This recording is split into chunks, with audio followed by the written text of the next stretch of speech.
Hey guys, welcome. So today I wanted to talk about the essential tools for building scale models. This goes for armor, aircraft, spaceships, anything. Anything that's made out of plastic, cars that you're gonna glue and paint. So it doesn't necessarily go in the order of the most important, although the first couple are what I would consider the most important. First things first, you're going to need cement. Now, I also have glue here. This is super glue. It will be helpful. I just threw it in the glue pile. You don't need it. This is like clear drying, like a canopy glue for like photo etch and stuff like that, and cockpit, glass. Also nice to have, not necessary. This is what you want. Mainly this extra thin cement. This is how you're going to glue plastic together, to be pretty plain about it. This is more of your traditional model cement, and it's great for gluing bigger parts together. But when you get into smaller parts and some of the finesse, I think this is probably the most commonly used product in the entire hobby. It basically, it flows through all the cracks, right? So if you put two pieces together, you'll see every modeler uses it. It uses capillary action, and it fills the gap. This glue, I believe, is actually stronger. This bonds the two pieces of plastic together. This melts them together, the extra thin. So sometimes, if you have a little bit of a fit issue, sometimes the extra thin can kind of melt that plastic together. So number one thing, cement. Now, number two, and I have a couple different variants here because I wanted to show, yes, I have the high precision sprue cutters. Now it took me years to want to spend something, I think they were 40 or 50 bucks. You don't need to spend 40 or $50. These are very, very nice. These are Tamiya's high precision. I would definitely recommend them, but they're expensive for what they are. These are just Tamiya's, I think they were like 20 bucks, something like that, just the side cutters. This is kind of like if you had a workhorse sprue cutter, which is kind of an absurd term, but this is what I use to cut most pieces off. I use the high precision for smaller pieces and things where I'm not going to have the same ability to sand. It's not necessary. This is honestly all that's necessary. I stole this out of my dad's toolkit. Don't tell him. This is just like a wire cutter, right? It's bulky. It's not that sharp. You can see it's pretty beat up. I used this for years before I ever bought the other two. It's not great, but again, in the spirit of this video, what are the basic essential tools that you need? And for me, that one was free, but I'm sure at Harbor Freight, it's probably a couple bucks you could get one. Don't, take the piece off the sprue. You can do it with a hobby knife. I've broken some parts like that. Just go ahead and get yourself a pair of sprue cutters. It's probably, it's got to be the most common thing that you use besides cement. Number three, and I have a couple, I'll just pull some random ones here, but paint. It seems pretty obvious, and it's not necessarily a tool, but it goes with what's next. There's a lot of different things and options. Spray paint, primer, things like that. But you need paint. Aside from Airfix starter and gift sets and things like that that Airfix makes, I think Rebel has a couple. Models don't come with paint, right? This is something that we have to buy, and not just paint, but there's, red, brown, semi-gloss black, gunmetal. There's like 5 or 6 colors that will be on everything that you build. So go ahead, I'll put those in the description actually, what kind of the essential colors are, but that's number 3, that's paint. Number 4 goes directly with it, and it's paintbrushes. Pretty simple. Again, if you're watching this, you're probably newer to the hobby. I'm not going to talk about an airbrush besides for this 1 second. I'm assuming that you're probably going to be rattle can or brush painting.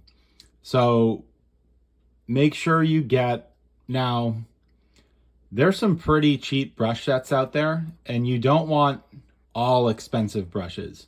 I get these. This is the only thing I will paint road wheels with.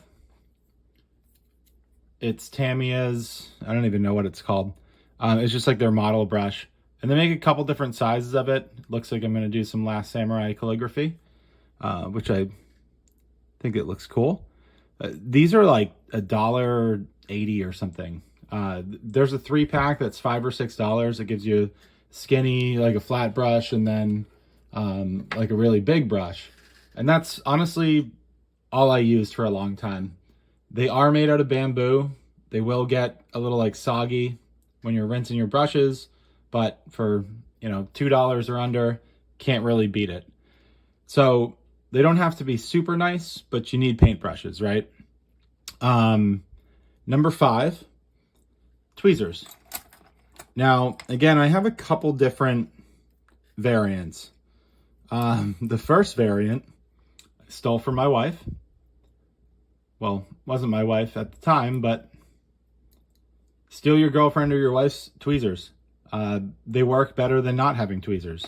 And she paid for them, you didn't, right? But there are different variants of tweezers that you can get. These I use 99% of the time. I don't necessarily see a ton of times where I need something curved. They're nice because they're sharp, you know, pulling off like masking tape and things like that. But get yourself a nice pair of tweezers, especially the more you do this hobby. You will find that kits come with more and smaller parts, and you're going to need them. So, moving on to number 6. And again, this is one of those things, a couple different variants, but a hobby knife.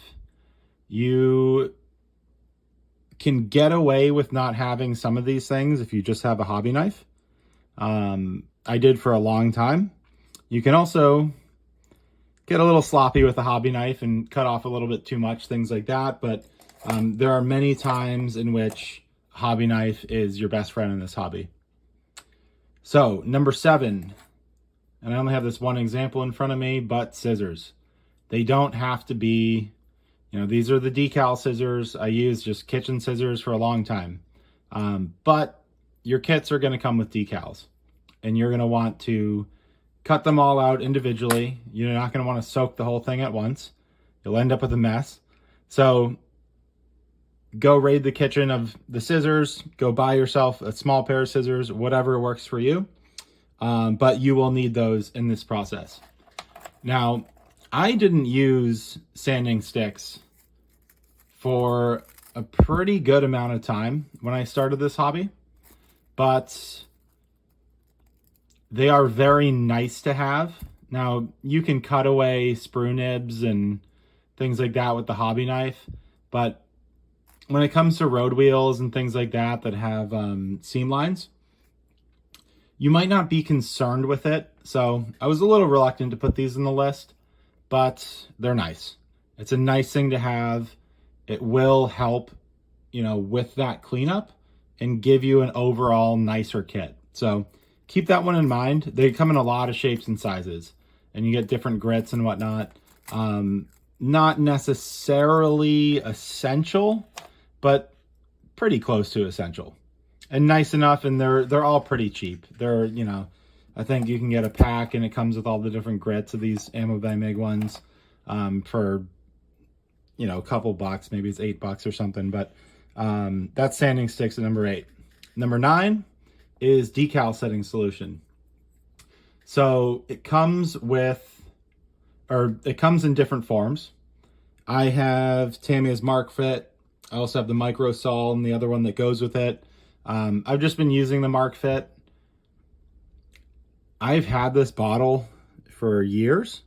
Oh, there it is. I've had this bottle for years. And I don't know, it's like you don't use any. But it works really well. It helps conform. It kind of takes out some of that shine. Oop.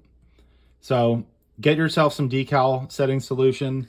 It's not 100% necessary, but it's pretty necessary.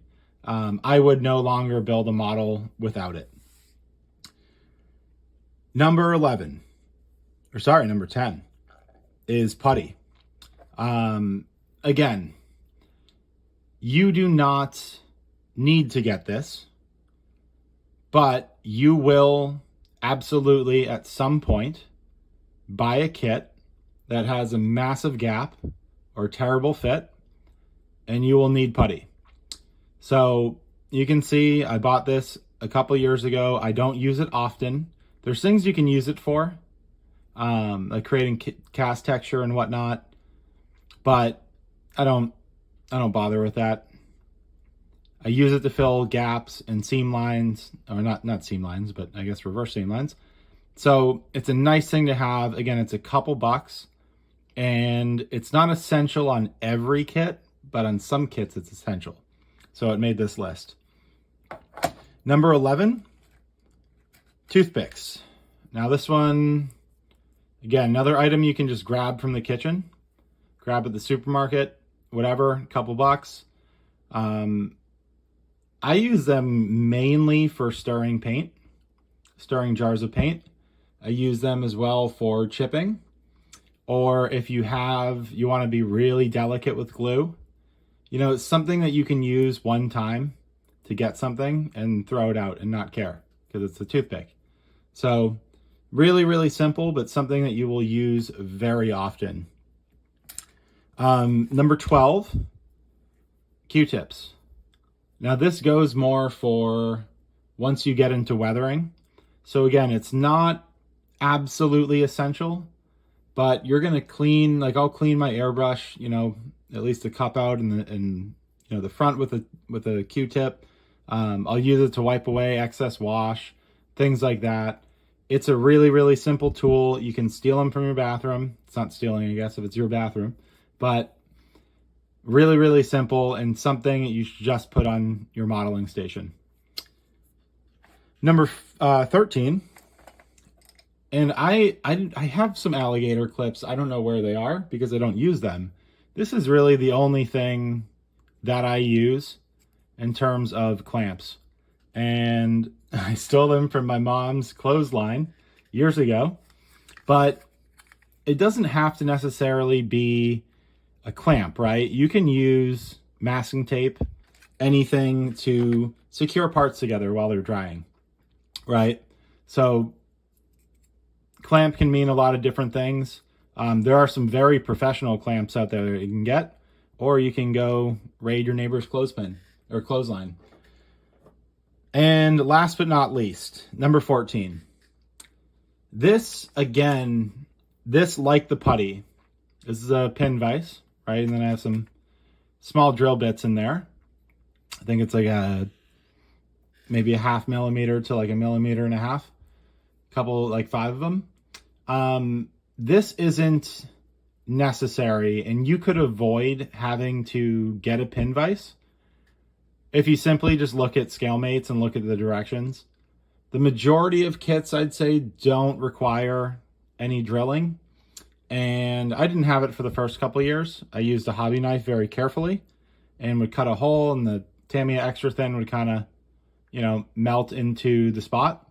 But like the putty, you don't need it until you need it. And there's a good enough amount of kits out there where you do need to drill, you know, a specific size hole in, you know, the hull or something like that, or an upper hull, if I can say that correctly. So put that one last. If you're, you know, just getting into the hobby and you're just acquiring this stuff, that might not be the first one that you get, but it should be something that you get, you know, before you really start getting into kind of the luxuries. It's a borderline necessity luxury. So that's it. Again, these things don't have to be expensive. I understand they add up.